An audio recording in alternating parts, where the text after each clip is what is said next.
Good morning students. मैं नीलम सक्सेना, आपकी biology teacher. आज मैं आपकी क्लास स्टार्ट कर रही हूँ और स्टार्ट भी क्या करूँगी, सेकंड चैप्टर से स्टार्ट करूँगी। सेकंड चैप्टर स्टार्ट करने से पहले कुछ चीज़ें मैं यहाँ पे क्लियर कर ले रही हूँ कि आपकी सिलेबस में क्या क्या चीज़ें आएंगी फर्स्ट टर्म में, तो उन चीज़ों को मैं क्लियर कर ले रही हूँ। ठीक है, फर्स्ट टर्म में आपका आएगा रिप्रोडक्शन में कौन कौन से चैप्टर आएंगे? 2 आएगा, थर्ड चैप्टर आएगा, फोर्थ चैप्टर आएगा।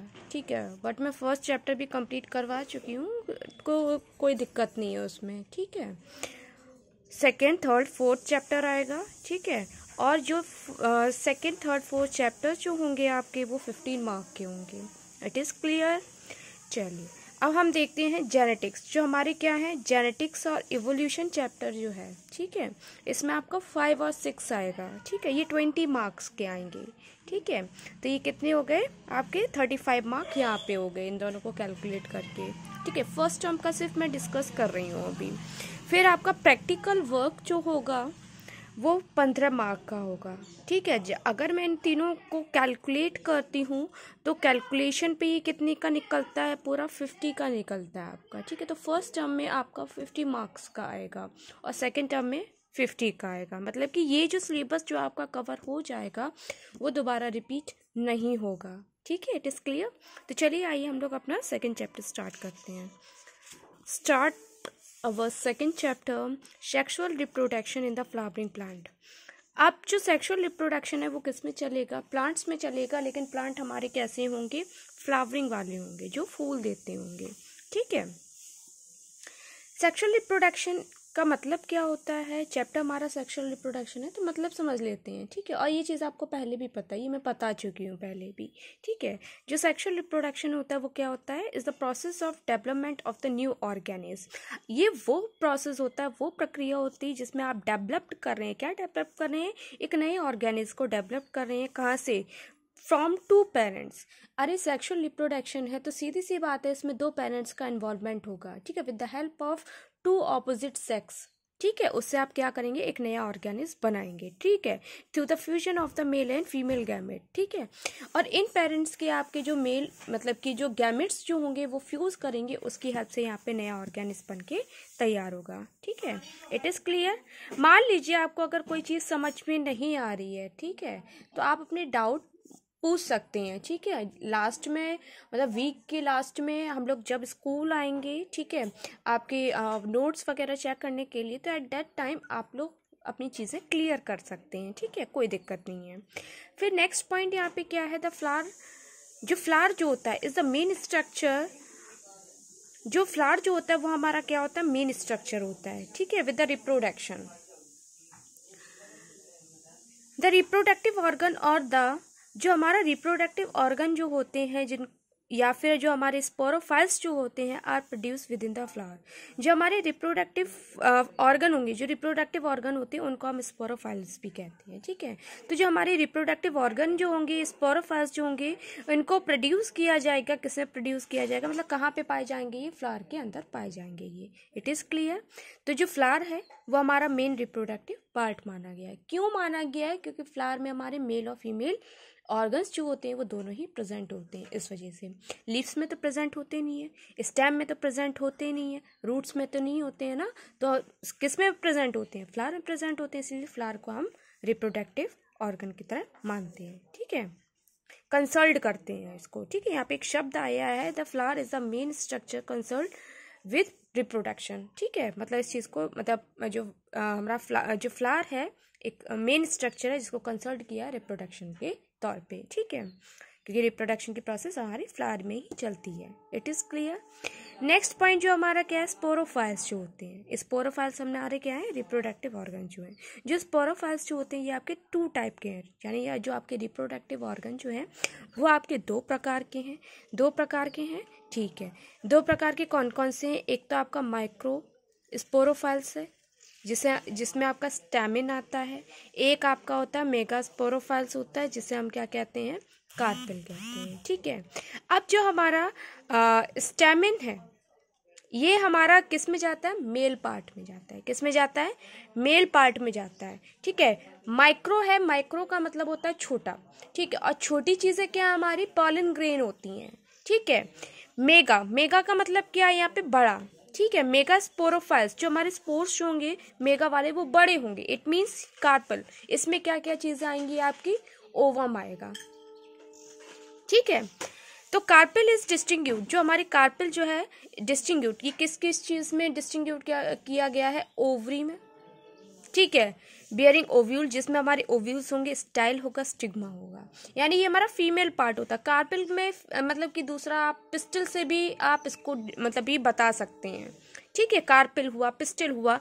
तो जो पिस्टल या कार्पेल जो होता है वो 3 पार्ट में डिवाइडेड होता है, ओवरी, यानी स्टार्टिंग से कह रहे हैं, स्टिग्मा, स्टाइल, ओवरी। ओवरी में क्या होते हैं आपके, ओव्यूल्स होते हैं, ठीक है। अब तक की बात आपको समझ में आई, ठीक है, समझ में आ गई होगी, ठीक है। मैं बहुत आराम से और एक सिंपल वे से आपको समझाती हुई चलूँगी ताकि आपको कोई दिक्कत ना हो। और ये मैंने पहले भी आपको बताया, तो मैं होप यही करती हूँ कि आपको समझ में आए चीज़ें, ठीक है, आ भी रही होंगी। स्टैमिन की बात करें, स्टैमिन आपका क्या है, मेल पार्ट होता है, मेल रिप्रोडक्टिव पार्ट होता है। इसको हम क्या करते हैं, 3 पार्ट में डिवाइडेड कर देते हैं। कैसे 3 पार्ट में डिवाइड कर रहे हैं, एक तो आपका एंथर होता है, मैं एक सीक्वेंस से बताती चल रही हूँ। एंथर होता है स्टार्टिंग पार्ट, फिर नीचे की जो टिप होती है यानी नीचे का जो पार्ट होता है वो फिलामेंट होता है, फिर एंथर को जो जोड़ के रखता है फिलामेंट से, उसको हम क्या कहते हैं, कनेक्टिविटी कहते हैं, ठीक है। कनेक्टिविटी होती है इसमें। ये मैंने आपका डायग्राम बना दिया यहाँ पे ताकि आपको चीज़ें समझ में आए। ये आपका क्या है, स्टैमिन है। ये आपका क्या है, स्टैमिन है। एंथर है, फिलामेंट है। एंथर के बीच में यहाँ पे क्या होता है, कनेक्टिविटी होती है, ठीक है, कनेक्टिव होता है यहाँ पे, जो एंथर को जो जोड़ के रखता है ये आपस में, ठीक है, इन 2 लोब्स को।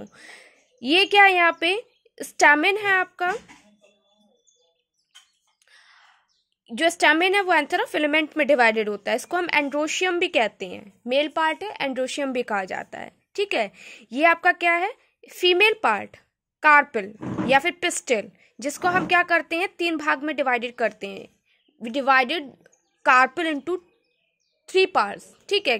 3 पार्ट्स आपके क्या, स्टिग्मा, स्टाइल और ओवरी। ओवरी के अंदर क्या है आपके, ओव्यूल है, ठीक है। ये आपका क्या है, जो कलरफुल सा जो दिखाई देता है फूल में, जो पत्तियां कलरफुल सी पत्तियां दिखाई देती हैं, वो हमारी पीटल्स होती हैं, जिनको हम कोरोला भी कहते हैं, ठीक है। कोरोला जो होता है मतलब पीटल्स, ये कलरफुल होती हैं। मेन फंक्शन इनका क्या होता है, इंसेक्ट को अट्रैक्ट करने का होता है, ठीक है। देन आपका यहाँ पे क्या आता है, सीपल्स आता है, ठीक है, काइलेक्स पार्ट। सीपल्स क्या करती हैं, जो हमारे रिप्रोडक्टिव पार्ट्स जो होते हैं उनको बचा कर रखती हैं, ठीक है। रिसेप्टिकल्स होते हैं ये रिसेप्टिकल होती है।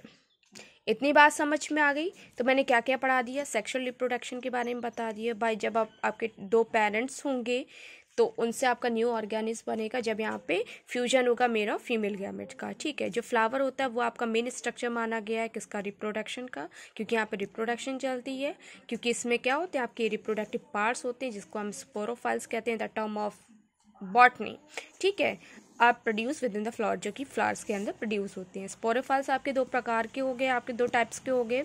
माइक्रोस्पोरोफाइल्स हो गए जो कि जिसमें स्टैमेंस आएंगे, मेगा स्पोरोफाइल्स हो गए जिसमें कार्पल आएगा। स्टैमेंस आपके 3 पार्ट में डिवाइडेड है, कार्पल आपके 3 पार्ट में डिवाइडेड है। स्टैमेंस में एंथर, फिलामेंट और कनेक्टिव आएगा आपका, ठीक है। कार्पल आपके 3 पार्ट में डिवाइडेड है, स्टिग्मा, स्टाइल, ओवरी। ओवरी के अंदर क्या है आपका, ओव्यूल्स होता है। It is clear. चलिए आगे बढ़ते हैं। The whole process of the sexual reproduction in the flowering plant, जो आपकी ये पूरी प्रोसेस जो होती है किसके अंदर चल रही है, क्योंकि फ्लावरिंग प्लांट में चल रही है, तो जो ये पूरी प्रोसेस जो रिप्रोडक्शन की चल रही है किसके अंदर, फ्लावरिंग प्लांट के अंदर चल रही है, can be divided into 3 step. आप इसको क्या करेंगे, 3 स्टेप्स में डिवाइड करेंगे। किसमें डिवाइडेड करेंगे, 3 स्टेप्स में डिवाइडेड कर देंगे इस चीज़ को, ठीक है। कैसे 3 स्टेप में आपने डिवाइडेड किया इस चीज़ को, pre fertilization, double fertilization, post fertilization. जैसे कि इससे पहले अभी मैंने आपको फर्स्ट चैप्टर में पढ़ाया था, ठीक है। अच्छा वो आपने फर्स्ट चैप्टर पढ़ लिया तो ये चीज़ें आसान हो जाएंगी आपको समझने के लिए, ठीक है। It's not a typical thing. Pre fertilization में क्या होगा, फर्टिलाइजेशन से पहले की जो प्रोसेस चलती है उसको हम क्या कहते हैं, प्री फर्टिलाइजेशन कहते हैं, ठीक है। The pre fertilization events can be studies under a following points. जो प्री फर्टिलाइजेशन की जो इवेंट्स हैं, जो चीज़ें चल रही हैं, उनको हम क्या करेंगे, कुछ पॉइंट्स हैं उनके बिहाफ पे पढ़ने वाले हैं। पहला क्या है यहाँ पे, पॉलन ग्रेन फॉर्मेशन। यहाँ पे क्या प्री फर्टिलाइजेशन चल रही है, अभी फर्टिलाइजेशन हुई नहीं है तो इसमें फॉर्मेशन होगा चीज़ों का। ठीक है, क्या बनेगा यहाँ पे, सबसे पहले तो पॉलन ग्रेन ही बनेंगे। जब तक पॉलन ग्रेन ओवरी के पास नहीं जाएंगे तो यहाँ पे फ्यूजन कैसे होगा, फर्टिलाइजेशन कैसे होगा। ठीक है, तो पॉलन ग्रेन बनेंगे यहाँ पे। एम्ब्रियो सैक फॉर्मेशन, यहाँ पे एम्ब्रियो सैक बनेगा यहाँ पे। ठीक है, पॉलिनेशन होगा यहाँ पे। ठीक है, पॉलिनेशन तो पता ही यहाँ पे कि पॉलिनेशन में क्या होगा, यहाँ पे ट्रांसफ़र होगा पॉलन ग्रेन का किसकी तरफ, स्टिग्मा ओवरी की तरफ। ठीक है, पॉलन पिस्टिल इंट्रैक्शन, यहाँ पे पॉलन पिस्टिल जो होंगे वो आपस में इंट्रैक्ट करेंगे यहाँ पे, यानी पॉलन जो है वो किसके साथ इंट्रैक्ट कर जाएंगे, जो हमारे पिस्टल हैं यानी कार्पेल पार्ट्स हैं उनके साथ इंट्रैक्ट कर जाएंगे, मिल जाएंगे। तो ये सारी प्रोसेस जो है वो किसके अंदर चलेंगी भाई, हमारी प्री फर्टिलाइजेशन के अंदर चलने वाली है। ठीक है, चलिए आगे की तरफ देखते हैं क्या चीज़ें आती हैं। इतना समझ में आई क्या होगा आपको। ठीक है, अब यहाँ पे क्या है, जो पॉलन ग्रेन फॉर्मेशन है, अब जो पॉलन ग्रेन है वो फॉर्म हो रहे हैं। ठीक है, तो वो चीज़ें देखेंगे, मतलब यहाँ पे हमने प्री फर्टिलाइजेशन के इवेंट्स देख लिए अभी कि क्या क्या चल रहे हैं। अब उन चीज़ों को मैं एक्सप्लेन करूंगी कि किस तरीके से क्या चीज़ें हो रही हैं। तो यहाँ पे हमने क्या देखा था, पॉलन ग्रेन फॉर्मेशन देखा था। अब हम उस चीज़ को समझेंगे, पॉलन ग्रेन फॉर्मेशन को किस तरीके से पॉलन ग्रेन बन रहे हैं यहाँ पे। ठीक है, तो मेल रिप्रोडक्टिव यूनिट में आएगा। ठीक है, जो मेल रिप्रोडक्टिव यूनिट जो स्टैमन है उसको हम देखेंगे। स्टैमन जो है वो हमारा क्या है, मेल रिप्रोडक्टिव यूनिट है किसका, एंजियोस्पर्म प्लांट का। ठीक है, it consist of an anther and filament, यानी स्टैमन में क्या क्या चीज़ें आती हैं आपकी, एंथर और फिलामेंट आती है। ठीक है, एंथर इज बाइलॉब्ड, जो एंथर जो होता है वो हमारा कैसा होता है, बाइलॉब्ड। बाइलॉब्ड का मतलब क्या होता है, कुछ इस तरीके का स्ट्रक्चर होता है बाइलॉब्ड में। ये क्या होता है हमारा, बाइलॉब्ड होते हैं, एक दो। ठीक है, ये बाइलॉब्ड होते हैं ये आपके। तो हमारा क्या है, एंथर जो है वो हमारा कैसा है, बाइलॉब्ड है। एंड द लॉब इनक्लोजेस फॉर, जो हमारे लॉब जो हमारे लॉब जो होते हैं वो बंद होते हैं किससे, जो 4 पॉलन सैक होते हैं उससे बंद होते हैं। ठीक है, जो पॉलन सैक जो होते हैं इनको हम क्या कहते हैं, माइक्रोस्पोंजिया भी कहते हैं। ये 4 1 2 3 4 ये पॉलन सैक्स होते हैं हमारे। ठीक है, ये 4 होते हैं और इनको मैं अगर 20 से इस तरीके से काट दूं तो 2 लोब होते हैं। ठीक है, 2 लोब यानी एक लोब के अंदर हमारे 2 पॉलन सैक होते हैं। इन पॉलन सैक से पॉलन ग्रेन्स निकलते हैं।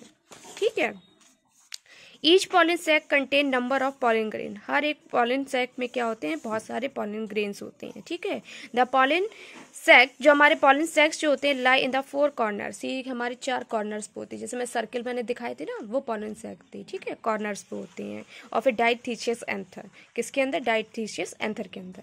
डाइथीसियस एंथर क्या होता है आपका, an anther that container 2 lobes, जिस एंथर के अंदर क्या होते हैं आपके, डाई का ही समझ में आता है, डाई का मतलब होता है 2। ठीक है, जिसके अंदर 2 लोब्स हों। ठीक है, और ये जॉइंट होते हैं बाई ए नॉन स्पॉन्जियस टिश्यू, एक नॉन स्पॉन्जियस टिश्यू होते हैं, उसकी हेल्प से ये आपस में जुड़े हुए होते हैं, जिसे हम क्या कहते हैं, कनेक्टिव कहते हैं। ठीक है, इतना बात समझ में आ गया होगा आपको। नहीं समझ में आए तो जब आप अपनी नोटबुक चेक कराने हैं तो आप डाउट पूछ सकते हैं। ये आपका कनेक्टिव होता है, ये आपके क्या है, 2 लोब्स हैं। ठीक है, इस वजह से इसको डाइथीसियस एंथर कहा जाता है।